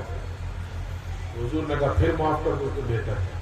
اچھا پوچھنے والے سے رہا نہیں گیا، پھر پوچھے، چوتھی مرتبہ پھر کرے تو حضور نے کہا اتنی مرتبہ پوچھ رہے تھے، اس کے بعد حضور نے کہا کہ 70 مرتبہ معاف کر دو، اس کے بعد چاہو تو سزا دو۔ کتنی مرتبہ معاف کرو؟ 70 مرتبہ، اس کے بعد چاہو تو سزا دو۔ لیکن یہاں بات اگر ذرا رک کے سوچئے گا تو سزا دینے کی بات ہی نہیں آئی ہے، یہاں تو معافی ہی کی بات ہے۔ کیوں؟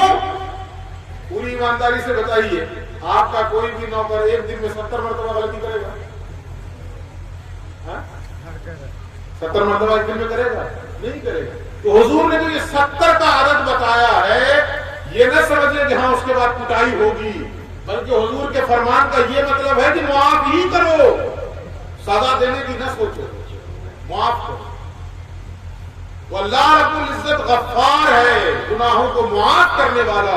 حضور غوث پاک فرماتے ہیں جو اللہ والا بننا چاہتا ہے وہ بھی اپنے اندر غفاریت والی صفت پیدا کرے کہ اس کے ارد گرد رہنے والوں سے غلطی ہو جائے تو بات بات پہ گریبان نہ پکڑے، کان نہ پکڑ لے، درگزر کر دیا، معاف کر دیا۔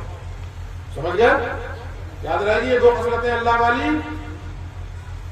اس کے بعد فرمایا 2 خصلتیں رسول اللہ والی۔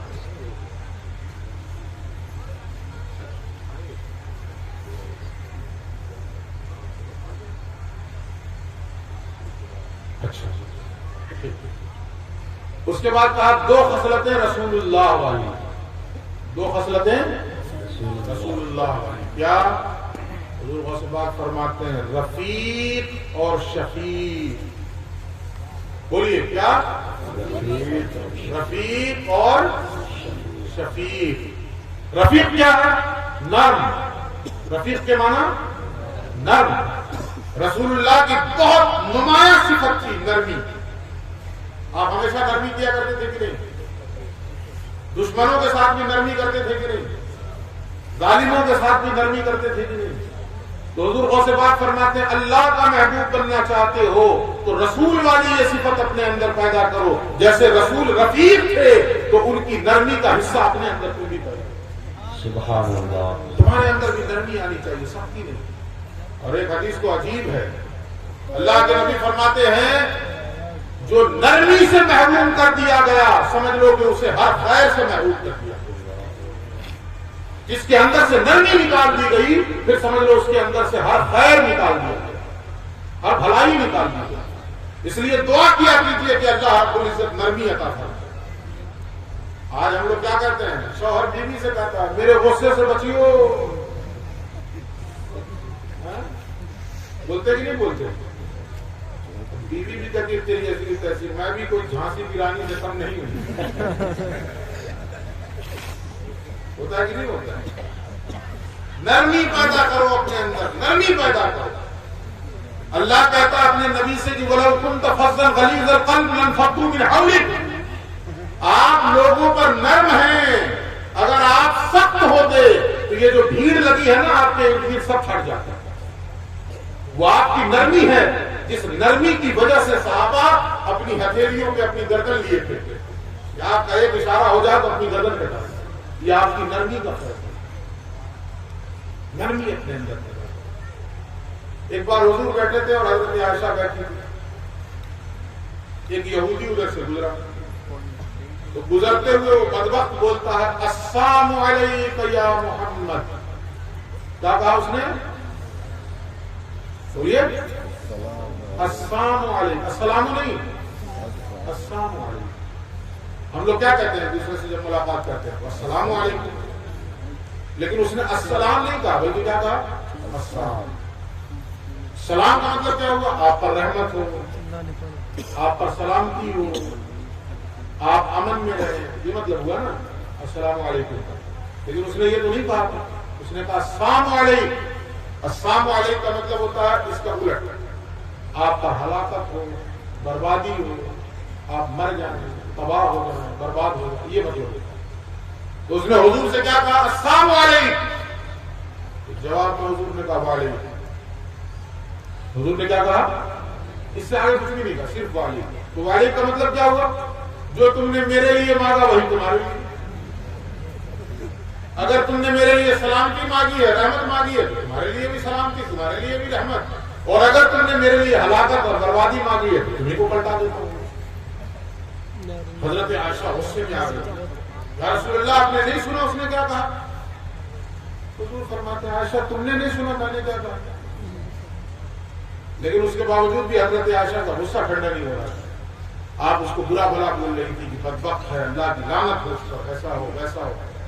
اس پر حضور فرماتے ہیں عائشہ نرمی کرو، نرمی کرو. ان اللہ رفیق یحب الرفق. اللہ نرم ہے اور نرمی کو پسند فرماتا ہے. سبحان اللہ.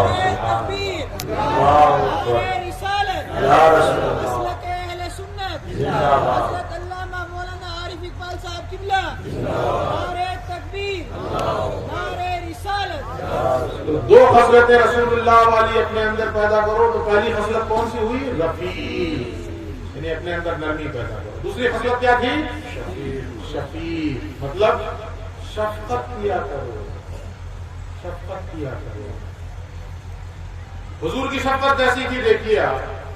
میں ایک مثال سے، حدیث تو بھری پڑی ہے میرے ذہن میں بھی بہت ہے لیکن وقت نہیں.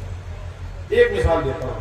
جب بھی حضور مدینے سے باہر نکلتے تھے کسی بھی غرض سے، کسی بھی کام سے، اور پھر جب واپس ہوتے مدینے میں تو جیسے ہی آپ کی سواری مدینے کی سرحد کے اندر داخل ہوتی تو جو بچہ آپ کو نظر آ جاتا پہلی نظر جس بچے پہ پڑ پڑ جاتی آپ اپنی سواری روکتے اور اسے اٹھا کے اپنے سواری کو بٹھا لیتے. یہ شفقت ہوتی تھی رسول اللہ. آج کیا ہو گیا ہمارے محلے میں؟ کیا نام ہے آپ کے گاؤں کا؟ کھیڑا شریف، کھیڑلا. کسی نے اچھی بائک خرید لی، اب بائک لے کے آیا نا، اب کوئی بچہ پیار سے اس کو سے کرنا ہے، چھو رہا ہے، پیچھے سے آگے چک سے مارنا اسکریچ کرے گا، نشان لگائے گا میری بائک. یہ ہماری حالت، خطا ہی نہیں ہوتا کوئی. اچھی کار لے کے آ گئے تو بچے اگر چھو رہے ہیں، اللہ کی قسم. میں اپنے علاقے میں جاتا ہوں اپنی گاڑی سے، تو جہاں جاتا ہوں میری گاڑی کا نقشہ بدل گیا. بچے اپنے اس کو کچھ نہیں بولتا ہے، ہٹاؤ بچے. ہاں ایک آدمی کا تو ذرا خیال رکھیے گا کہ نقصان نہ ہو، اس میں نہ توڑ دے، معلوم ہے کہ سرکاری دولہا بن جائے، دیکھنے کا بابو نہیں اٹھنے کا جھنجھونا ہو جائے گا. شفقت اپنے اندر پیدا کریں. رسول اللہ کی یہ شفقت ہوا کرتی تھی، چھوٹے بڑے سب کے ساتھ حضور شفقت سے پیش آتے. تو اگر اللہ کے محبوب بننا چاہتے ہیں، شفقت اپنے اندر پیدا. 2 خصلتیں ابو بکر والی، 4 ہو گئی نا، ابھی آپ نہیں بتا رہا، اس کے بعد گفتگو ختم. بلائیے گا نہیں اسی بہانے، اب 6 اور بتائیں. سیریل میں جو ہے ٹی وی والا سب کیا کرتا ہے، اسی جگہ پہ روک دیتا ہے کہ سسپینس بنا رہے گی، کل پھر دیکھتے ہیں. یہ 6 کو روکیں گے نہیں، اس لیے نہیں، اس لیے کہ حضور آنے والے ہیں اور وقت بتا دیا گیا کہ اتنے وقت میں ختم کر، اور وقت ہو گیا. تو 2 خصلتیں حضرت ابو بکر والی اپنے اندر پیدا کرو. تو کیا خصلت؟ تو فرمایا حضور غوث پاک نے، صادق بنو اور مصدق بنو. بولیے تو ذرا دونوں لفظ، کیا بنو؟ صادق بنو اور مصدق بنو. کیا مطلب اس کا؟ صادق بنو مطلب سچے بنو، کبھی اپنی زبان سے جھوٹ نہ بولو، سچ کا اظہار کرو. اور صرف یہی نہیں کہ سچ بولو، بلکہ جو سچے ہیں ان کی حمایت میں بھی کھڑے ہوئے. سبحان اللہ. آج کیا ہوتا ہے کہ ہم تو خود سچے ہیں، لیکن امام صاحب کے خلاف تو پروپیگنڈا ہو رہا ہے. ہم جان رہے ہیں کہ امام صاحب حق پہ ہیں، اس کے باوجود ڈر سے نہیں بولتے ہیں کہ سیکریٹری صاحب نہ کہیں ناراض ہو. یہ ہوتا ہے کہ نہیں؟ معلوم ہے کہ امام صاحب صحیح ہیں، حق پہ ہیں، اس کے باوجود ان کی حمایت میں نہیں کھڑے ہوئے. اس وقت چپی سادے رہتے ہیں. ایسے موقع پر چپی سادنے والے کو رسول اللہ نے گونگا شیطان کہا. اللہ کیا کہا ہے؟ گونگا شیطان، جو ایسے موقع پر چپی سادے. تو حضرت ابو بکر صرف سچے ہی نہیں تھے، بلکہ سچے کے حق میں گواہی دینے والے بھی، سچے کے حق میں کھڑے ہونے والے بھی. ایک مثال سے سمجھا دوں اور بات کروں. اللہ کے نبی جب معراج سے آئے تو صبح آپ نے پورا واقعہ بتایا کہ ایسا ایسا ہوا تھا. میں رات کو سویا تھا، وہاں سے اٹھ کر کے مسجد حرام مجھے لایا گیا. میں مسجد حرام سے یعنی مکہ المکرمہ سے فلسطین چلا گیا، جہاں مسجد اقصی ہے، بیت المقدس، مصر چلا گیا، اور وہاں سے پھر آسمانوں پر سیر کرنے چلا گیا، اور پھر واپس بھی آ گیا، اور وقت بھی نہیں ہوا. جب یہ بات رسول اللہ نے بتائی تو ابو جہل تالیاں لگاتے ہوئے نکلا، تالیاں لگاتے ہوئے، ہوڈنگ کرتے ہیں بہار سے. پھر دیکھو ابھی تک زمین کی بات کرتے تھے، اب آسمان کی کرنے لگے. تالیاں لگا کے نکلا حضور کا مذاق اڑاتے ہوئے. اور جب واپس ہو رہا تھا اس مجلس سے نکل کر کے تو راستے میں حضرت ابو بکر سے ملاقات. تو حضرت ابو بکر سے کہتا ہے، ابو بکر تم تو سمجھ بوجھ والے آدمی ہو، یہ بتاؤ کوئی آدمی اگر یہ کہے کہ میں رات کے تھوڑے سے حصے میں مکے سے فلسطین چلا گیا، وہاں سے آسمانوں پہ چلا گیا، پھر واپس بھی آ گیا، تو یہ بات ماننے والی ہے؟ حضرت ابو بکر رک کے اس سے پوچھتے ہیں کہ پہلے یہ بتاؤ کہا کس نے ہے؟ حضرت ابو بکر کہتے ہیں کہ پہلے یہ بتاؤ کہا کس نے ہے؟ تو یہ مرے ہوئے دل سے بدبخت ہوتا ہے، تمہارے صاحب محمد نے کہا. حضرت ابو بکر نے جیسے ہی یہ سنا تو تڑپ کے بولتے ہیں، اگر انہوں نے کہا ہے تو میں گواہی دیتا ہوں کہ سچ کہا. سبحان اللہ، سبحان اللہ. نعرہ رسالت یا رسول اللہ، اہل سنت زندہ باد، نعرہ تکبیر، نعرہ رسالت. حضرت ابو بکر کیا کہنے لگے؟ اگر انہوں نے کہا ہے تو میں گواہی دیتا ہوں کہ سچ کہا. یہ وہ موقع ہے جب اللہ کے نبی نے حضرت ابو بکر سے کہا کہ ابو بکر تو صدیق، تو صدیق۔ تو یہ 6 فضیلتیں میں نے بتا دی، 6 پھر کسی اور موقع کے لیے۔ اس کے بعد فرمایا 2 فضیلتیں عمر فاروق والی طرح، وہ کیا ہے؟ بھلائی کی دعوت دو، برائی سے روکو۔ بھلائی کی دعوت دو اور برائی سے روکو۔ ہمارے یہاں کیا ہو رہا ہے؟ جتنے بوڑھے لوگ بیٹھے ذرا ایمانداری سے بتائیے گا، فجر کی نماز میں جب آپ مسجد چلے جاتے ہیں نماز پڑھنے کے لیے، اپنے بیوی بچوں کو جگاتے ہیں؟ بولیے، بہوؤں کو اٹھاتے ہیں، بیٹیوں کو اٹھاتے ہیں؟ اٹھو نماز پڑھو، جس طرح مجھ پر نماز پڑھ دو اس طرح تم پر بھی پڑھو، جیسے میں مومن ہوں ویسے تم بھی مومن ہو۔ لیکن نہیں اٹھاتا، بلکہ کھڑواتے بھی نہیں، دھیرے دھیرے وضو کرتے ہیں، کہیں بیٹے کی نیند نہ خراب ہو۔ اس کا مطلب آپ کو بیٹے سے محبت نہیں، دشمنی ہے۔ اگر آپ اسے اٹھا کے مسجد نہیں لے جا رہے ہیں تو آپ بیٹے کو جہنم میں لے جائیں۔ تو بھلائی کی دعوت تو دیجیے اسے، مسجد جاتے وقت اسے بھی بیدار کیجیے اور کہیے چلو اللہ کی پکار آ چکی ہے، حی علی الصلاۃ، چلو اللہ کو حضور سجدے کرو۔ اور اگر غلط قدم اٹھائے تو اسے روکیے، بھلائی کی دعوت دیجیے اور برائی سے روکیے۔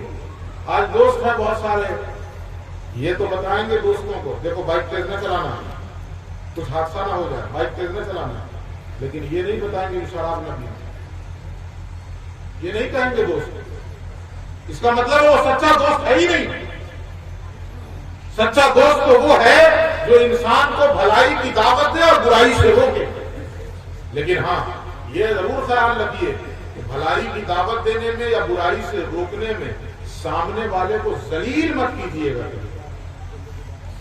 ایسے نہ دعوت دیجیے، ارے بےہودہ ہے، نماز نہیں پڑھتا ہے، اس طرح دعوت نہ دیجیے، یہ تو ذلیل کرنا ہے۔ حضرت عمر ہی کی زندگی کا ایک واقعہ سنیے۔ حضرت عمر رات میں گشت کرتے تھے، معلوم ہے نا، رات میں گشت کرتے تھے۔ تو حضرت عمر ایک رات گشت کر رہے تھے تو آپ کو ایسا محسوس ہوا کہ اس گھر کے اندر کوئی غلط کام ہو رہا ہے، تو آپ دیوار کود کے گئے۔ دیوار کود کے جیسے ہی اندر داخل ہوئے تو دیکھا کہ ایک بوڑھا شراب پی رہا ہے۔ حضرت عمر نے کہا تمہیں شرم نہیں آتی ہے؟ اللہ کی حق توڑتے ہو، اللہ کی حق پامال کرتے ہو۔ شرم سے سر جھکائے جھکائے اس بوڑھے نے کہا عمر میں نے تو ایک حق توڑی ہے، تم نے 3 حق توڑی۔ میں نے تو اللہ کی ایک حق پامال کیا، تم نے 3 پامال کیا۔ حضرت عمر رک گئے، ٹھہر گئے، پوچھا وہ کیسے؟ تو کہا اللہ نے کہا ہے کہ جب کسی کے گھر جاؤ تو پہلے اجازت لو، آپ بغیر اجازت آئے۔ دوسرے اللہ نے کہا ہے جب کسی کے گھر جاؤ تو سلام کرو، وَتُسَلِّمُوا عَلَىٰ أَهْلِهَا، وَتُسَلِّمُوا عَلَىٰ أَهْلِهَا، گھر والے کو سلام کرو، آپ نے تو سلام کیا۔ اور تیسرے اللہ کا حکم ہے وَلَا تَجَسَّسُوا، ٹوہ میں نہ لگو، اور آپ ٹوہ میں لگے، آپ ٹوہ میں لگ گئے، جبکہ اللہ کا حکم کیا تھا کہ ٹوہ میں نہ لگو، اور آپ ٹوہ میں لگے۔ تو میں نے تو ایک حق پامال کی، آپ نے 3 پامال کی۔ حضرت عمر واپس ہو گئے اور اس بوڑھے نے مسجد آنا چھوڑ دیا، وہ بوڑھا اس نے مسجد آنا چھوڑ دیا۔ حضرت عمر کو بڑا ملال ہوتا تھا کہ میں نے یہ کیا کیا، کاش میں اس کے گھر نہ گیا ہوتا دیوار کود کر، وہ شرم کے مارے مسجد نہیں آ رہا۔ حضرت عمر کے دل میں اس بات کا بڑا ملال رہتا۔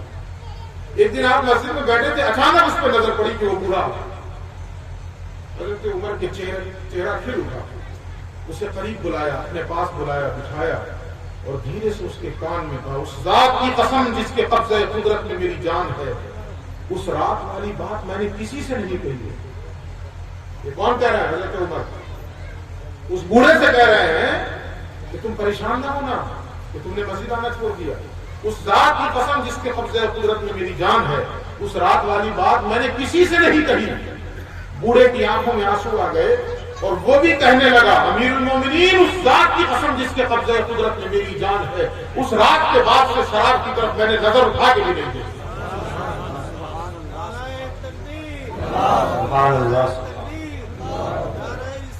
اس کے بعد فرمایا 2 خصلتیں عثمان غنی والی ہیں، کیا دن سخاوت میں گزرے اور رات عبادت میں گزرے. سبحان اللہ سبحان اللہ. دن سخاوت میں گزرے اور رات عبادت میں گزرے. اس پر بات ہو چکی ہے سخاوت میں.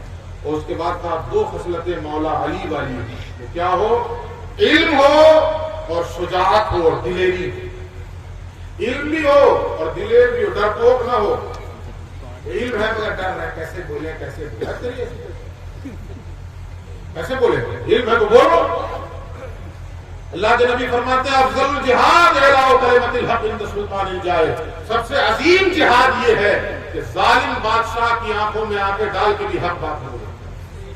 دو خصلتیں مولا علی والی، علم اور شجاعت، بہادری، دلیری. فرمایا حضور غوث پاک نے جس کے اندر یہ 12 خصلتیں ہوں گی اللہ رب العزت. اب یہ سب جواب ابھی نہیں دیتا، میں مفتی نہیں ہوں. جس کے اندر 12 خصلتیں ہوں گی اللہ رب العزت اسی کو اپنا محبوب بنائے گا. مسلمان کا ذبیحہ کھانا جائز ہے، اہل کتاب کا ذبیحہ کھانا جائز ہے، باقی کسی کو. اللہ رب العزت ہم سب کو کہنے سننے سے زیادہ عمل کی توفیق عطا فرمائے. وآخر دعوانا